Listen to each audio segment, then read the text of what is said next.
sudah wafat pada tahun 911 Hijriah. Kemudian sekarang kita baca kitabnya pada tahun 1444 Hijriah. Dan kita sudah sampai pada hadis 2771. Qala al-muallif rahimahullahu ta'ala wa nafa'ana bihi wa bi'ulumihi fid dharain amin. Ahlu syughlillah, orang-orang yang sibuk dengan Allah Ta'ala fid dunya, di dunia. Jadi sibuk mentaati Allah, ibadah kepada Allah. Hum, mereka itu ahlu syughlillah, orang-orang yang sibuk dengan Allah Subhanahu wa Ta'ala fil akhirah, di akhirat. Maksudnya sibuk diberi nikmat oleh Allah Subhanahu wa Ta'ala di akhirat, sibuk mendapatkan nikmat Allah, sibuk menghabiskan nikmat Allah Subhanahu wa Ta'ala, dan ini sibuk yang menyenangkan karena di dalam surga. Wa ahlu syughli anfusihim, adapun orang-orang yang sibuk dengan dirinya sendiri fid dunya, di dunia. Maksudnya sibuk dengan memfoya-foyakan dirinya di dalam kenikmatan dunia, sibuk menuruti nafsunya di dunia. Hum ahlu syughli anfusihim, mereka adalah orang-orang yang sibuk terhadap dirinya sendiri fil akhirah, di akhirat.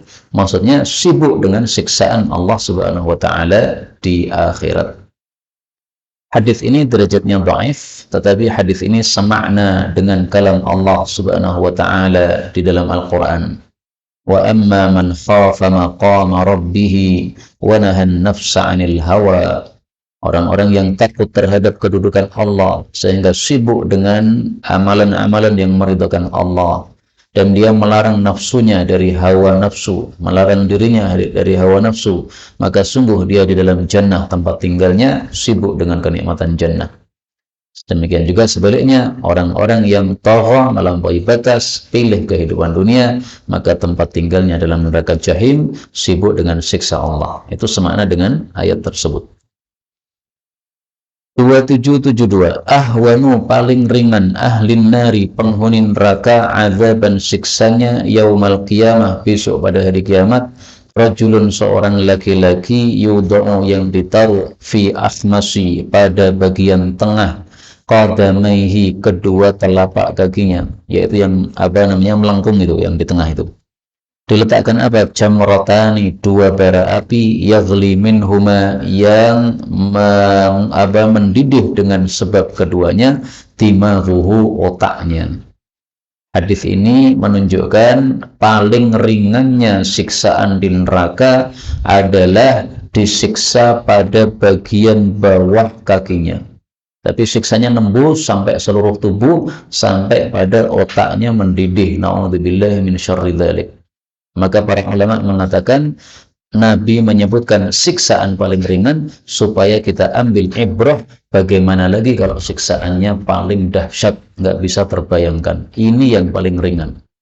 Dan laki-laki yang dimaksud di sini adalah paman Nabi sendiri yang namanya Abu Thalib, berdasarkan hadis berikutnya, yaitu hadis 73. Ahwanu, paling ringan, ahli nar, penghuni neraka, adzaban, siksanya adalah Abu Thalib, paman Nabi Abu Thalib.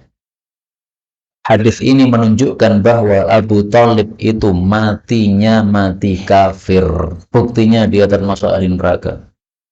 Adapun orang-orang Syiah yang mereka mengatakan Abu Thalib adalah seorang muslim, maka itu pendapat yang sesat.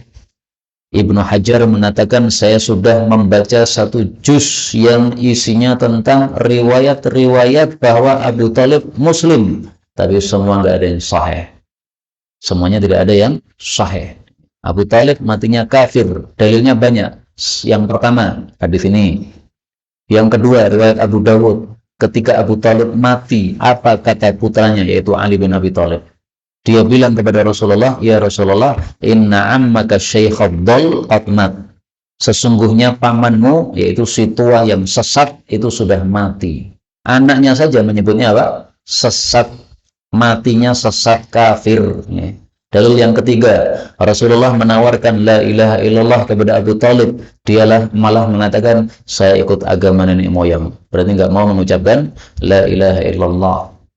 Wahwa sementara Abu Talib itu munta'ilun bersandal bina'lain dengan dua sandal minar dari api yagli minhuma dimaguh yang mendidih dengan sebab keduanya otaknya. Na'udzubillahi min syarri dzalik. Kenapa disiksanya dengan pada dua kakinya? Sementara tubuhnya tidak disiksa, tapi tetap tersiksa juga. Para ulama katakan karena secara umum Abu Talib ini bersama Nabi dalam dakwahnya, membela dakwah Nabi. Sayangnya dia masih berpijakan dengan kakinya di atas agama kafir nenek moyang. Maka karena dia berpijak pada agama kafir, maka pijakan kakinya disiksa oleh Allah Subhanahu wa taala dengan api neraka. 7. Monggo. Kalau siksaan orang beriman, maka siksaannya berbeda dengan orang kafir, yaitu bedanya orang-orang beriman itu disiksa di neraka tapi kemudian mati di neraka. Dalam hadis yang sahih, "Idza adkhalallahu al-muwahhidina an-nara amatahum fiha imatah." Kalau orang-orang muslim masuk neraka, mati di dalam neraka. Ini hadis diriwayatkan oleh Imam Muslim, derajatnya sahih. Ya. Amatathum imatah. Tapi ya tetap menjadi fahman, menjadi arang, kosong. Nih. Tapi tidak merasakan. Kenapa? Karena sudah dimatikan. Tapi sebelum itu sudah merasakan dulu. Nih. Habis itu kemudian dimatikan oleh Allah Subhanahu wa Ta'ala. Tapi kalau orang kafir, la yamutu fiha wala yahya. 7. Ahwanu paling ringan ar-riba. Riba adalah kalladzi seperti orang yang kehu ummah menikahi atau mengumpuli ibunya sendiri. Wa inna dan sesungguhnya arbar riba yang paling besar istitalatul mar'i zalimnya seseorang fi irdi akhi pada kehormatan saudaranya. Hadis ini menunjukkan dua hal. Pertama, riba dosa besar. Karena paling ringannya riba sama dengan menzinai ibu sendiri. Zina dosa besar. Apalagi dengan ibu, tambah dosa besar. Kemudian riba yang paling dahsyat itu adalah mendolimi kehormatan seseorang. Misalnya apa? Merendahkan atau menuduh sehingga menyakiti orang tersebut. Kenapa disebut riba? Karena riba itu kan artinya tambahan. Nih. Ada orang mengejek seseorang A dengan ucapan A. Nah, maka yang diejek enggak terima, dia membalas ejekannya dengan A, B, C. Nah, ini berarti riba. Mestinya kalau diejek satu, balasnya satu. Jangan balasnya A, B, C, D, F, G. Itu terlalu banyak. Ya. Namanya riba di situ. Apalagi kalau orang ini tidak mengejek sama sekali, kemudian seseorang mengejeknya. Nah, ini berarti apa? Menambahi terhadap dia. Maka disebut riba karena itu. Nah, sebagian orang bertanya, masa sih riba paling ringan itu seperti zina dengan ibu, kemudian mengejek orang, menuduh orang, itu kok malah lebih dahsyat? Apa iya? Nih, kok seperti itu tidak masuk akal? Nah, maka jawabannya adalah, hadis ini memang ada yang mengatakan dhaif. Ya. Kalau hadis ini mengatakan dhaif, ya sudah, nggak usah dipakai. Tapi Syekh Albani menganggap hadis ini sahih. Nah, kalau hadis ini sahih, terus gimana? Nah, maka jawabannya adalah sesuatu yang tidak masuk akal untuk Anda, kalau Nabi sudah mengatakan, terimalah dengan hatimu. Nggak perlu dinalar-nalar begitu. Jadi Nabi menganggap bahwa mendolimi kehormatan seseorang dengan menuduh dan mengejek itu lebih dahsyat daripada zina. Terimalah sabda Nabi. Udah, sami'na wa ata'na, selesai. 75. Autiru witirlah, salat witirlah, qabla sebelum antusbihu, kalian masuk waktu subuh. Hadis ini menunjukkan dua hal. Pertama, salat witir itu batas akhirnya adalah sampai masuk waktu subuh. Adapun batas awalnya setelah salat isya. Jadi setelah salat isya langsung witir boleh. Tengah malam pas ngelilir witir boleh. Atau witirnya di akhir malam.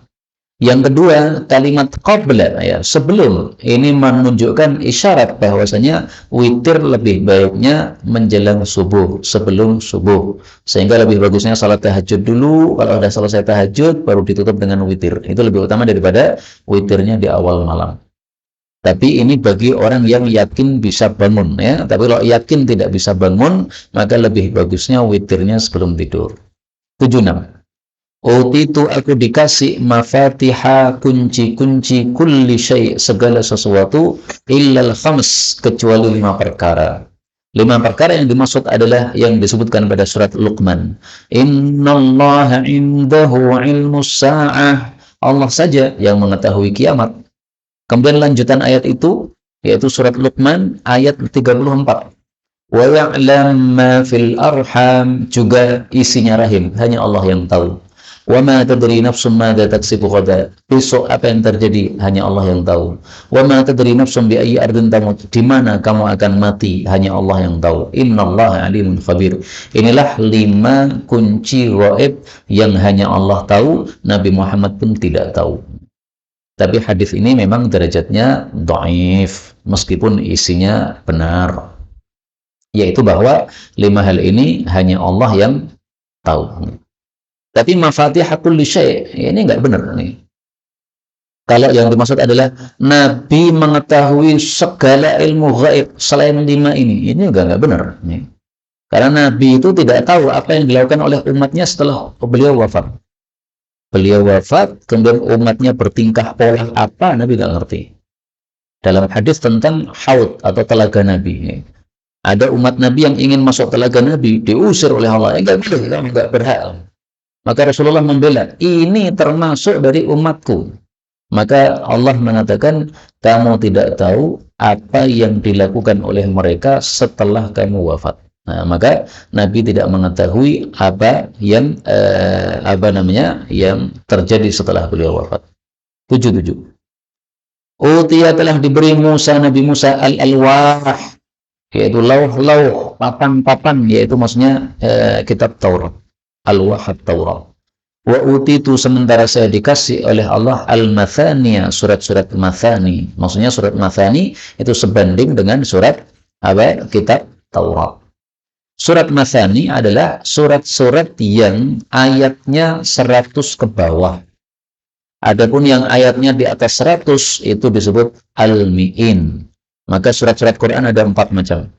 Sabi'un tiwal, yang panjang-panjang, Baqarah dan seterusnya sampai 7 surat. Kemudian mi'in, ya, di atas 100 ayat. Kemudian Mathani, ya, 100 ke bawah. Kemudian yang terakhir mufassal, surat-surat pendek, yaitu surat Hujurat sampai An-Nas. 78. Awthaku, paling kuatnya, oral iman, tali iman adalah al-muwalatu, saling cinta fillah, karena Allah. Maka marilah kita ini saling cinta karena Allah sesama majelis ini. Wal mu'adatu, dan saling memusuhi fillah juga karena Allah, memusuhi orang-orang kafir, memusuhi orang-orang yang mendolimi para ulama yang masih memenjarakan para ulama sampai hari ini. Nah, kita musuhi mereka. Wal hubbu fillah, dan cinta karena Allah. Wal bughdu fillah, benci pun juga karena Allah azza wa jalla. Inilah tali iman yang paling kuat. Dan hadis ini ada ceritanya, hadis ini sahih. Nabi bertanya, wahai para sahabat, tahu tidak tali iman paling kuat apa? Mereka menyebutkan 3 hal, semuanya salah. Mereka mengatakan salat. Maka Rasulullah menjawab, salat itu yang baik, tapi bukan itu. Mereka mengatakan puasa. Beliau mengatakan puasa itu baik, tapi bukan itu. Mereka mengatakan jihad. Beliau menjawab jihad itu baik, tapi bukan itu. Nah, karena sudah 3 kali jawab tidak benar, lalu beliau menjawab, awthaqu ural iman al-muwalatu fillah wal mu'adatu fillah. Dalam sebagian kitab-kitab suci yang terdahulu dikatakan bahwasanya orang tidak akan sempurna imannya kecuali kalau melakukan muwalat fillah. Sehingga kalau dia hanya ibadah salat tapi tidak pernah muwalat fillah, ya enggak sempurna. Ada wali Allah dimusuhi, dia diam aja, tenang aja, santai aja. Ada musuh Allah mendolimi kaum muslimin, dia diam aja, santai aja. Masih sibuk ibadah salat, tahajud, puasa, baca Quran, tapi nggak peduli urusan kaum muslimin, nggak akan sempurna iman. Maka ahli ibadah silahkan ibadah, tapi jangan melupakan iman paling kuat adalah ini. Bukan ibadah tersebut, bukan. Karena ibadahmu untuk dirimu sendiri, tapi ini sesuatu yang dituntut oleh Allah, yang ada dalam hati kita harus ada sifat-sifat ini. Monggo. Al-mu'afatu salah tulis semestinya al-mu'adatu, karena itu kebalikan dari al-muwalatu. Jadi banyak salah tulis pada kitab Jami'us Shaghir, maka harus berhati-hati. Bahkan juga dalam syarahnya Jami'us Shaghir itu banyak salah tulisnya. Salah satunya yang saya temukan pada sore hari ini, di sana tertulis ahsanu, padahal yang dimaksud adalah akhassu. Ahsanu artinya paling bagus. Kalau akhassu artinya paling rendah. Nah, ini ngawurnya apa? Salahnya bukan main. Gara-gara titiknya dihapus, kemudian ditambahin nun. Nah, ini menyebabkan apa? Terjemahnya jadi bolak-balik 100% jadi berubah. Maka bahaya membaca kitab-kitab yang banyak salahnya kalau tidak atau belum kuat ilmu bahasa Arabnya. 79. Aujaba, memastikan, in khatama, jika dia menutup, yaitu doanya, bi amin, dengan bacaan amin. Hadis ini dihasankan oleh Suyuti, didhaifkan Albani. Maksudnya memastikan adalah memastikan untuk dikabulkan doanya.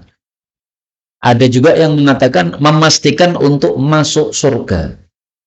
Jadi kalau kita berdoa, kita tutup dengan amin, maka fadilahnya berarti dua. Satu, dipastikan doanya makbul. Dua, dipastikan masuk surga. Ini ada ceritanya, seseorang berdoa dengan sungguh-sungguh, alaha, dengan sungguh-sungguh, sangat sungguh-sungguh doa kepada Allah. Nah, Nabi melihat orang sungguh-sungguh doa, Nabi mendengarkan. Ini doa apa orang ini? Nah, setelah itu Nabi berkomentar, ini kalau ditutup dengan amin, udah pasti mustajab. Makanya kalau berdoa, tutuplah dengan apa? Amin, supaya doa kita mustajab. Mudah-mudahan semua kita dikasih oleh Allah Lailatul Qadar yang sempurna. Amin. Dikasih haji mabrur. Amin. Dikasih umrah Ramadan. Amin. 780. Auhallahu ta'ala, Allah ta'ala mewahyukan ila nabiyyin, kepada seorang nabi minal anbiya, dari kalangan para nabi, an, bahwasanya qul, katakanlah, li fulanin, kepada fulan, al-abid, yang ahli ibadah, amma zuhduka, adapun zuhudmu, fid dunya, terhadap dunia, fata'ajjalta bihi, maka kamu sudah menyegerakan dengan zuhud tersebut, rahata nafsika, kerehatan dirimu. Jadi kalau mau rehat diri kita, nyaman diri kita, nggak ada pikiran yang membuat susah, maka zuhudlah terhadap dunia. Ada orang mbak susah, ditanya, kenapa susah? Saya punya mobil rusak terus, susah saya. Maka dikasih solusi, kalau begitu mobilnya kamu sedekahkan saja. Udah nanti mobil, rasa ngurusi mobil mana? Ternyata mobilnya disedekahkan sudah pelem mbak. Wes, mikir mobil mana? Terus montal ini. Penak lah, nih, serah mikir lah, Pak. Mobil rusak. Nah, dulu mikir terus, rusak. Ketika datang ke bengkel, bayar berapa, Pak? 200.000, waduh, larang men. 500.000, waduh, larang men. 1 juta, larang men. Udah, lepas saja, supaya rehat. Wa amma, adapun inqita'uka, putusmu ilayya, kepada saya, maksudnya fokusmu kepada saya, fata'azzazta bi, maka kamu menjadi mulia dengan sebab saya. Fama amilta, maka apa yang kamu amalkan, fi mali, pada apa-apa yang menjadi hak saya, alaika, yang atas kewajiban kamu. Qala, dia bertanya, ya Rabbi, wahai Rabbku, wa madza laka alayya, apa yang menjadi hakmu, yang menjadi kewajibanku. Qala, Allah bertanya, hal, apakah adaita fiyya aduwan, kamu memusuhi musuh saya? Au hal walaita fiyya waliyan, apakah kamu mencintai wali saya? Hadis ini derajatnya dhaif. Jadi maksudnya seorang ahli ibadah zaman dulu ditegur oleh Allah. Kamu ibadah, sudah dapat kenikmatan dari sebab ibadah, tapi satu hal yang harus kamu perhatikan. Kamu sudah mencintai waliku atau tidak? Sehingga ketika ada wali Allah dizalimi, maka muncul hati nggak terima. Ini wali Allah kok dizalimi, gimana? Jadi jangan sibuk dengan ibadah sendiri tapi nggak ngurus orang lain. Ini berarti apa? Orang yang tidak punya kepekaan hatinya seperti ini. Hendaklah setiap hari kita doa terhadap saudara-saudara kita yang berzalimi, yang sampai hari ini masih di dalam penjara, terutama ulama-ulama kita. Harus setiap hari kita doa supaya minimal kita sudah termasuk yang ini ya. Adaita fiyya aduwan awwalaita fiyya waliyan. 781. Auhallahu ta'ala, Allah wahyukan ila Ibrahim, kepada Nabi Ibrahim, ya khalili, wahai kekasihku, hassin khuluqaka, baguskan akhlakmu, walau ma'al kufar, meskipun bersama orang-orang kafir. Jadi meskipun tetangga kafir, kerabat kafir, tetap harus baik, Pak. Supaya apa? Tadkhul, kamu masuk madakhilal abrar, pada tempat masuknya orang-orang baik. Orang-orang baik yaitu orang-orang yang melakukan kebaikan-kebaikan yang diridhai oleh Allah. Fa inna kalimati, karena sesungguhnya kalimatku, ketetapanku, sabaqat, telah lalu, liman hassana khuluqah, bagi orang yang membaguskan akhlaknya, an udhillahu, bahwa aku menaungi dia, fi arsy, di bawah singgasanaku. Jadi ini termasuk perkara-perkara yang menyebabkan mendapatkan naungan dari Allah besok di padang mahsyar. Ketika matahari dekat di atas kepala, sangat panas, keringat bercucuran, nah ini ada orang-orang yang dikasih naungan. Imam Suyuti menulis kitab judulnya Buzughul Hilal. Ini mengumpulkan 70 perkara yang menyebabkan kita dapat naungan dari Allah. Nah, salah satunya ini, membaguskan akhlak, ini menyebabkan dapat naungan dari Allah Subhanahu wa ta'ala. Mudah-mudahan semua kita dapat naungan dari Allah. Amin ya rabbal alamin. Wa an uskinahu, dan bahwasanya saya menempatkan dia hadirata qudsi, pada tempat kemuliaanku. Maksudnya adalah surga. Jadi nama lain dari surga adalah apa? Hadiratul Quds. Wa an udniyahu, dan bahwasanya aku mendekatkan dia min jiwari, dari pertetanggaan denganku. Hadis ini derajatnya dhaif. Tetapi hadis tentang fadilah akhlak yang baik sangat banyak, sudah mencukupi dari hadis ini. 782. Auhallahu ta'ala, Allah wahyukan ila Dawud, kepada Nabi Dawud, bapaknya Nabi Sulaiman alaihi wassalam, an, bahwasanya kul, ucapkan, lidzalamah, kepada orang-orang yang dolim, la yadhkuruni, jangan mereka zikir kepadaku. Fa inni, karena sesungguhnya aku, adzkuru, aku pun mengingat atau menyebut, man yadhkuruni, orang-orang yang menyebutku. Wa inna dzikri iyahum, dan sesungguhnya penyebutanku terhadap orang-orang zalim tadi, an al'anahum, saya melaknati mereka. Hadis ini dhaif. Jadi maksudnya, kalau ada orang dolim zikir, Allah itu kan membalas orang yang zikir kepada Allah, Allah pun juga zikir kepada dia kan. Siapa menyebut Allah, maka Allah menyebut dia. Nah, kalau ternyata yang menyebut Allah ini adalah orang-orang dolim, maka Allah juga menyebut, tapi menyebut dengan laknat. Semoga kamu dilaknat, semoga kamu mendapat laknatku. Kamu mendapat laknatku. Contohnya siapa? Orang zalim zikir kepada Allah. Hajjaj bin Yusuf As-Saqafi, ketika dia hampir mati, doanya apa kepada Allah? Ya Allah, ampuni saya, karena orang-orang mengatakan Allah tidak mengampuni saya. Maka ampuni saya ya Allah. Jadi orang zalim pun masih butuh kepada Allah Subhanahu wa ta'ala. Tapi sayangnya hadis ini memang apa? Dhaif. Sehingga wallahu a'lam. 783. Auhallahu ta'ala ila Dawud. Allah wahyukan kepada Nabi Dawud, ma min abdin, tidak ada seorang hamba, yang tasimu bi, yang berpegang dengan saya, tuna khalqi, tanpa makhluk saya, a'rifu laka min niyatihi, saya mengetahui, laka benar, a'rifu min niyatihi gitu ya, a'rifu min niyatihi, saya mengetahui dari niatnya, bahwasanya dia itu apa? Berpegang teguh hanya kepada Allah, dia hanya berpedoman sama Allah, tidak butuh makhluk. Fatakiduhus samawat, lalu langit-langit berbuat tipu daya kepada dia, berbuat makar kepada dia. Biman fiha, dengan seluruh isinya langit-langit. Illa ja'altu lahu, kecuali pasti saya jadikan untuknya, min baini dzalika, dari antara itu, makhrajan, solusi. Jadi maksudnya, kalau ada orang yang yakin dan tawakal sama Allah, dia merasa nggak butuh sama makhluk, butuhnya cuma sama Allah tok. Nah, maka kalau seluruh isi langit ini pengen berbuat makar, Allah pasti kasih solusi sehingga dia selamat. Kenapa? Dia tawakal sama Allah. Wa may yatawakkal 'ala Allah fahuwa hasbuh. Tawakal sama Allah pasti dicukupi Allah. Ini hadisnya hadis palsu ya, tapi maknanya benar karena sesuai dengan kalam Allah, wa may yatawakkal 'ala Allah fahuwa hasbuh. Kemudian wa ma min 'abdin ya'tasimu bi makhluqin, tidak ada seorang hamba pun yang dia berpedoman kepada makhluk. Tuni, tanpa saya. Jadi dia malah bertelekan apa ya namanya ya. Jadi dia itu berlindungnya kepada makhluk, bukan kepada Allah. A'rifu dzalika min niyati. Saya mengetahui hal itu dari niatnya. Oh, berarti tadi a'rifu dzalika ya. A'rifu dzalika.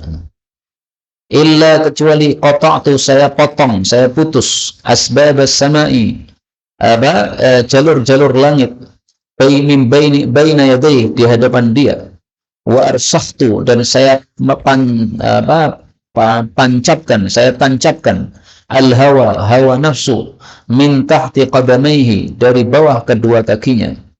Wa ma min 'abdin, tidak ada seorang hamba yuti'uni yang dia taat kepada saya. Betul yuti'uni? Yang dia taat kepada saya, illa kecuali wa ana mu'tih, saya akan memberikan kepada dia qabla ayyas'alani, sebelum dia minta kepada saya. Wa ghafirun lahu, dan mengampuni dia qabla ayyastaghfirani, sebelum dia minta ampun kepada saya. Hadis ini dikatakan hasan oleh As-Suyuti. Jadi kalau kita ingin doa selalu mustajab, kuncinya gimana? Yuti'uni, taat kepada Allah. Jadi semakin kuat taatnya kepada Allah, semakin cepat doanya mustajab. Tapi jangan salah paham, doa mustajab itu satu, sesuai kehendak Allah, bukan sesuai kehendak kita. Dua, mustajab itu tidak harus dikasih sesuai permintaan. Bisa juga dikasih yang senilai dengan permintaan. Bisa juga disimpan oleh Allah, nanti ngasihnya di akhirat. Sehingga kan, mustajab itu tidak harus betul-betul sesuai keinginan kita. 784. Ausi'u, luaskan masjidakum, masjid kalian, tamla'u, niscaya kalian akan memenuhi masjid tersebut. Hadis ini dhaif. Jadi maksudnya kalau bangun masjid jangan kecil-kecil. Kenapa? Karena umat Islam itu semakin lama semakin banyak, nanti akan penuh juga. Ini meskipun hadisnya dhaif, Pak, tapi sesuai fakta. Banyak saya lihat masjid baru dibangun cilik. Habis itu terpaksa beli tanah sebelahnya, melonggarkan lagi. Kau orang kan ben-ben, kau orang kan bien-bien, langsung dibeli aja tanah-tanah itu seluas-luasnya. Baru kalau udah dapat luas dibangun. Belinya kecil-cilik. Saya juga komentar waktu melihat, ini pasti nanti kurang. Ternyata betul. Sudah 2 masjid, saya katakan gitu, ternyata kurang betul. Ada masjid baru, ya saya senang melihatnya, Masya Allah bangunannya bagus, tetapi sayangnya cilik. Saya katakan ini pasti nanti butuh diperbesar. Ternyata betul, butuh diperbesar. Sehingga harus ada merusak bangunan yang dulu. Eman-eman kan? Sudah dibangun bagus, dirusak lagi untuk memperbesar. Nah, maka teori membangun masjid adalah luaskan langsung, sekalian diluaskan. Kenapa? Suatu saat pasti tamla'u, kalian akan memenuhi masjid tersebut. Jadi maksudnya jangan melihat jumlah umat Islam sekarang, jangan. Tapi bayangkan umat Islam besok ke depan. Ini sekarang ada 30 orang. Nah, kalau masing-masing 30 orang nikah, kemudian masing-masing punya anak 10, berapa itu? Udah 300. Jadi kalau ada 30 orang, siapkan untuk 300 orang. Karena apa? Masing-masing punya anak 10 tadi. 785. Ushiku, saya mengkhawatirkan, antastahilla, bahwasanya menganggap halal, umat saya, furujan nisa, farji para wanita, yaitu zina, wal harir, dan sutra. Hadis ini dhaif. Maksudnya adalah di akhir zaman akan muncul orang-orang yang menghalalkan zina dan menghalalkan sutra dari umat Nabi Muhammad sallallahu alaihi wasallam. Dan hadis ini meskipun dhaif tetapi maknanya sahih karena sesuai dengan hadis yang lain. Wal harira. Rasulullah Shallallahu Alaihi Wasallam bersabda, la yakunanna fi ummati aqwamun yastahilluna al-hira wal harira wal khamra wal ma'azif. Betul-betul akan muncul di umatku, maksudnya di akhir zaman, kaum-kaum yang mereka menghalalkan hira, zina, kalau khaza sutra, wal harira dan sutra, dan minuman keras dan alat-alat musik. Ini sudah terbukti sekarang. Betapa banyak tempat yang melegalkan perzinaan, berarti menghalalkan zina. Nah, maka ini sudah terbukti sesuai apa yang dikhawatirkan oleh baginda Rasulullah Sallallahu Alaihi Wasallam. Wa fil Bukhari, saya tambahkan di sini, Rasulullah bersabda, akan muncul umat-umat yang menghalalkan zina, sutra, dan seterusnya tadi. Na'udzubillahi min syarri dzalik. 786. Ausanillahu, Allah memberikan wasiat kepada saya bidzil qurba, untuk berbuat baik kepada kerabat-kerabat. Jadi Pak, kalau kita berbuat baik itu dinomorsatukan kerabat. Kenapa? Karena mereka lah orang yang paling berhak untuk dapat kebaikan kita. Orang kaya nggak usah bingung ini mau dikasihkan siapa zakatnya, nggak perlu bingung. Didaftar siapa kerabat-kerabat Anda yang miskin, kasihkan ke mereka, selesai. Kalau ternyata uang zakatnya sudah habis setelah dibagikan kepada kerabat-kerabat, ya sudah. Maka yang lain-lain nggak dapat, itu nanti biar dikasih oleh kerabatnya yang kaya juga. Maka yang paling berhak dapat kebaikan dari kita adalah apa? Kerabat kita. Wa amarani, dan Nabi dan Allah menyuruh saya an abda, supaya saya memulai bin Abbas bin Abdul Muttalib, dengan paman beliau namanya Abbas bin Abdul Muttalib. Hadis ini disahihkan Suyuti dan Hakim, tapi dibaifkan oleh Albani. 787. Usi, saya wasiati al-khalifata, para khalifah, min ba'di, setelah saya, bitaqwallah, untuk takwa kepada Allah. Wa usihi, dan saya wasiati dia bi jama'atil muslimin, terhadap jamaah kaum muslimin. Untuk apa? Ayyu'adzima, supaya khalifah tadi mengagungkan kabirahum, orang yang tua dari mereka. Wa yarhama, dan merahmati saghirahum, yang kecil atau muda dari mereka. Wa yuqira, dan menghormati alimahum, orang yang alim dari mereka. Wa alla yadrubahum, dan supaya tidak memukuli kaum muslimin, fayudhillahum, lalu merendahkan mereka. Wa la yuhishahum, dan jangan untuk memutus hubungan dengan mereka, fayukfirahum, lalu menyebabkan mereka mengkafiri para khalifah. Ya, mohon maaf. Wa la yuhishahum, dan janganlah dia khalifah itu memutus hubungan dengan kaum muslimin, fayukfirahum, akhirnya khalifah itu mengkafiri mereka. Mengkafiri maksudnya apa? Mengkafiri nikmat, yaitu mengkafiri jasa-jasa mereka. Mereka punya jasa, dianggap tidak punya jasa, sehingga diputus hubungan, padahal mereka punya jasa. Setiap orang kan punya jasa, kan? Khalifah punya rakyat, rakyatnya taat, ini berarti jasa rakyat kepada khalifah. Siapa yang milih khalifah tadi? Rakyat. Nah, berarti rakyatnya punya jasa kepada khalifah tersebut. Maka jangan menjauhi mereka. Menjauhi mereka sama dengan mengkufuri jasa yang sudah mereka lakukan terhadap khalifah tadi. Wa alla yughliqa, dan jangan menutup babahu, pintunya, dunahum, dari rakyat, dari kaum muslimin. Fayaqulu qawiyuhum, sehingga orang yang kuat akan mencaplok dhaifahum, orang yang lemah. Jadi efek pemerintah kalau tidak buka pintu untuk rakyat, akhirnya yang kuat melahap yang lemah.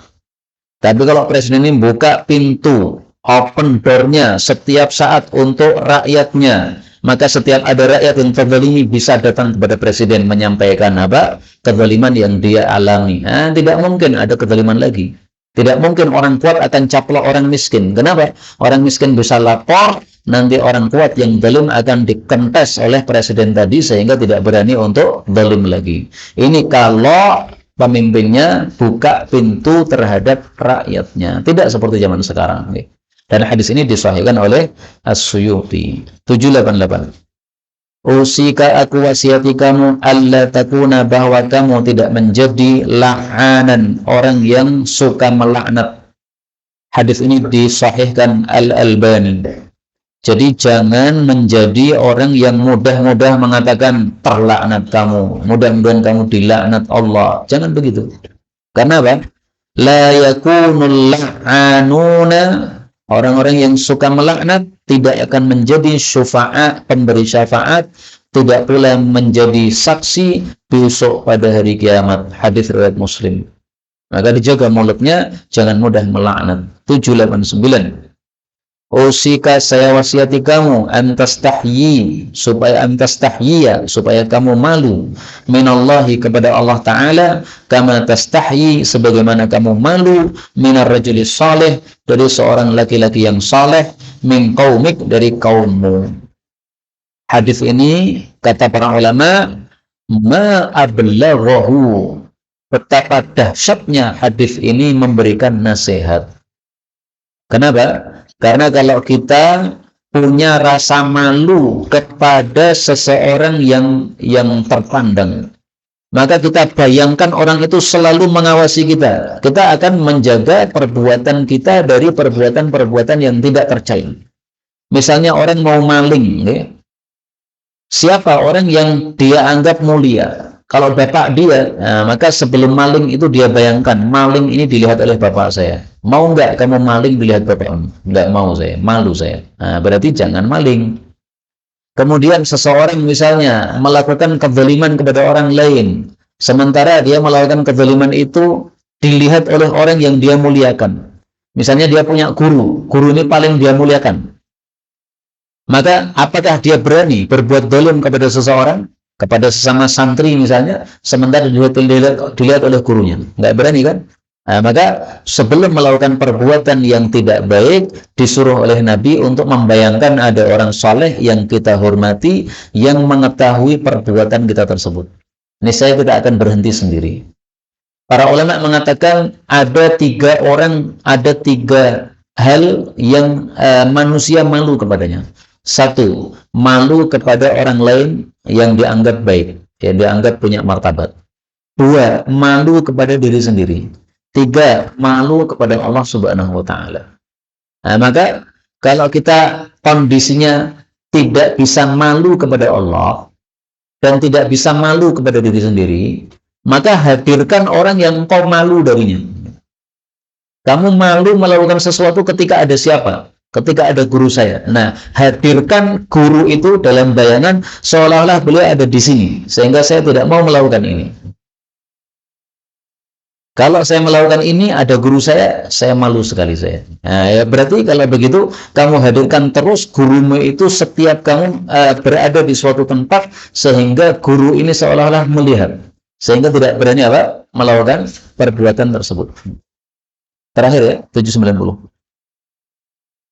Usika bitaqwallah, aku wasiati kamu untuk takwa kepada Allah. Wa takbir, dan bertakbir ala kulli syaraf, di atas setiap tempat yang tinggi. Maksudnya ketika jalan menanjak, ada saat safar. Hadis ini ada sababul wurudnya, sehingga hadis ini disebut haditsun sababiyun. Hadis yang ada sababul wurudnya.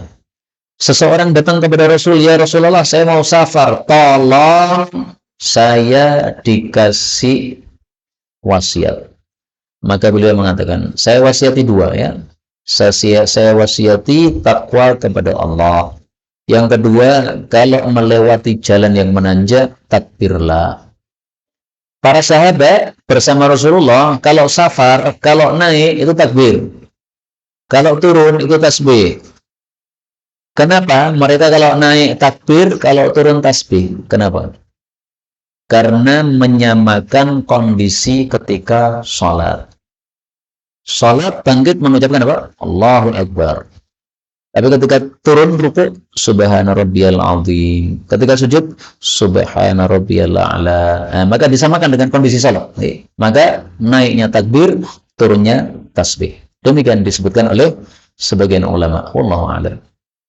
Imam Ghazali mengatakan, laisa fil alam, tidak ada di alam semesta ini, khaslatun lil abdi ajma' lil khair, perkara yang lebih mengumpulkan kebaikan untuk seorang hamba, wa a'zam lil ajr, dan lebih membesarkan pahala minat taqwa, daripada takwa kepada Allah. Jadi sama-sama ya, saya salat 2 rakaat, panjangan salat 2 rakaat, orang lain salat 2 rakaat. Pahalanya ini beda-beda. Tingkat takwanya tinggi, pahalanya lebih besar. A'zam lil ajr. Sama-sama baca Quran. 1 juz 1 hari, 1 juz 1 hari, 1 juz 1 hari. Tapi yang takwanya tinggi ini, para ulama, para kiai, para habaib yang tingkat takwanya sudah tinggi, itu membaca 1 juznya tidak seperti 1 juz yang kita lakukan. Kenapa? Takwa kita masih biasa, sementara mereka takwanya sudah tingkat tinggi. Jadi takwa yang ada dalam hati menyebabkan amalan dohir pada anggota tubuhnya nilainya lebih utama. Ini penjelasan dari kalimat ini. Wa'adhamu lil ajr. Wa illa, kalau tidak seperti itu, lama ausallahu biha khawassa halqih. Tidak mungkin Allah mewasiatkan takwa untuk hamba-hamba yang khusus. Jadi Allah wasiati kepada hamba-hamba khusus para nabi untuk takwa, menunjukkan bahwa inilah perkara yang paling penting, fahyal ghayah. Maka takwa itulah puncak yang dicari oleh seorang hamba. Jadi kita hidup di dunia, puncak apa yang harus kita cari? Takwa. Kalau ilmu itu bukan puncak. Ilmu itu hanya perantara untuk bisa takwa. Supaya bisa takwa gimana? Kita mempelajari ilmu. Dengan ilmu, seseorang mestinya tambah apa? Mengetahui hukum, maka mestinya tambah takwa kepada Allah. Jadi ilmu itu bukan ghayah, bukan puncak. Puncaknya adalah takwa kepada Allah Subhanahu wa Ta'ala. Karena itu, marilah setiap hari kita berdoa kepada Allah, Allahumma inna nas'alukal huda wat-tuqa wal-afafa wal-ghina. Allahumma inna nas'alukal huda wat-tuqa wal-afafa wal-ghina. Allahumma inna nas'alukal huda wat-tuqa wal-afafa wal-ghina. Wa sallallahu wa sallama wa baraka ala Nabi Muhammad walhamdulillahi rabbil alamin. Kalau ada pembahasan dipersilahkan, kalau tidak ada kita cukupkan.